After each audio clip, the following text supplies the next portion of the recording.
Hello and welcome to a video for First Bisley Rainbows. We're going to host this on First Childhood Guides channel, so if you stumbled here from First Childhood Guides, hi. And today we are going to look at a skills builder activity for rainbows called Puppet Pals from Innovate Stage 1. If you're in First Bisley Rainbows, I have sent you a printout of the instructions and they look like this. If you're everywhere else in the world, these are available on the Adventures at Home part of the Girl Guiding website. So you are going to need the following. You're going to need a piece of card. If you're in Bisley Rainbows, you've been given a piece that's kind of squarish like that, but up to A4 is perfect. You need a pencil, 2 drinking straws. These are paper drinking straws. You could also use lolly sticks, a pair of scissors, 2 split pins. A split pin is one of these, a hole punch, and the suggestion is that you have craft activities, so googly eyes.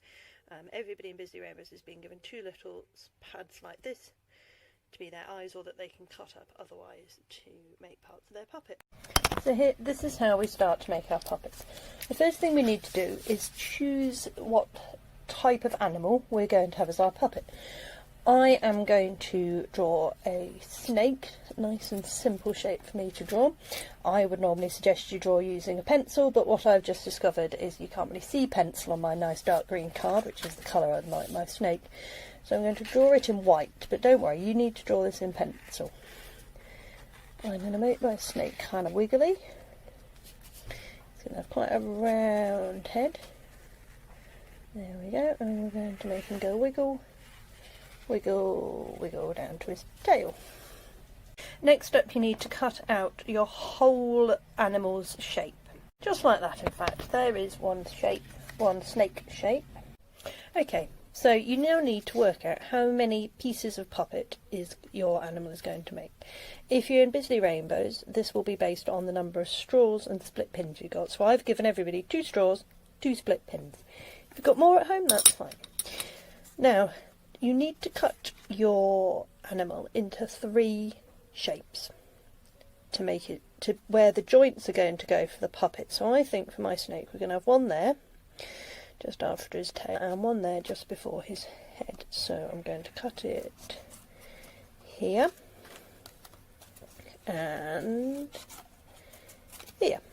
Oh, that might be a bit close. No, I think that'll be okay. Alright, so then you end up with 3 pieces of your animal, 3 pieces of snake in our case. So next you need to put your snake back together again to hole punch it so that you can fit the split pins in to give it joints. In this case we are going to put the 2 pieces of tail together on her, and we're going to put the hole punch in the middle where it's got both pieces on. If you are a rainbow doing this at home, I suggest you find a grown-up to help you with your hole punching. There we go. Oh, have I got 2 hole punches? Yes. Whew, thank goodness for that. Now you do just the same on the other piece of snake. So you make sure it crosses over so that we end up with a hole in both pieces. And you hole punch him, so you end up with the tail with 1 hole punch, the head with 1 hole punch, and the middle bit with 2. So the next job you need to do is join your body parts up together using your split pin. So you line up the 2 holes between the tail and the body. You push the split pin all the way through, and you notice you can split it in half and push it so it is completely flat against the body. And then it moves. You do exactly the same for the head.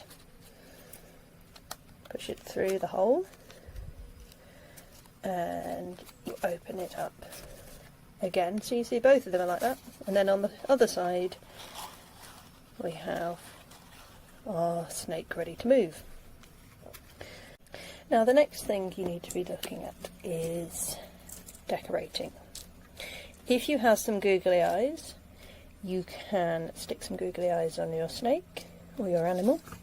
If you're in First Childhood Guides, I will have given you a few little bits and pieces to decorate it with, so you could give your snake, like this one, 2 little red eyes, and then you could maybe draw the eyes on top.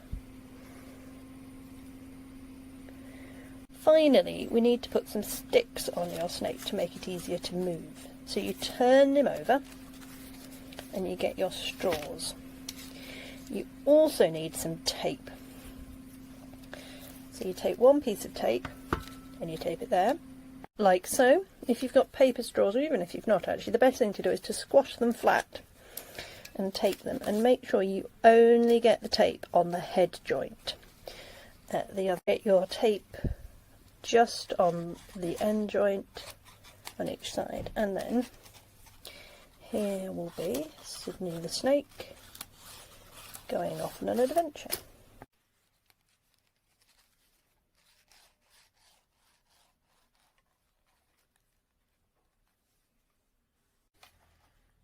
So with Sid here all nicely joined up, the word you could use here, incidentally rainbows, is articulated, and mighty articulated he is too. Perfect. So with Sid you could also look at the rainbow storyteller badge, which is in your rainbow badge book, and use Sid here to tell either a fractured fairy tale for part 2, or you could use him as part of telling your own story. Have a go at coming up with a story. Share it with us at Rainbows if you can. Either bring it along to one of our meetings on Zoom, or get an adult to record a little video and share it with us. And we look forward to hearing all about the adventures of your puppets.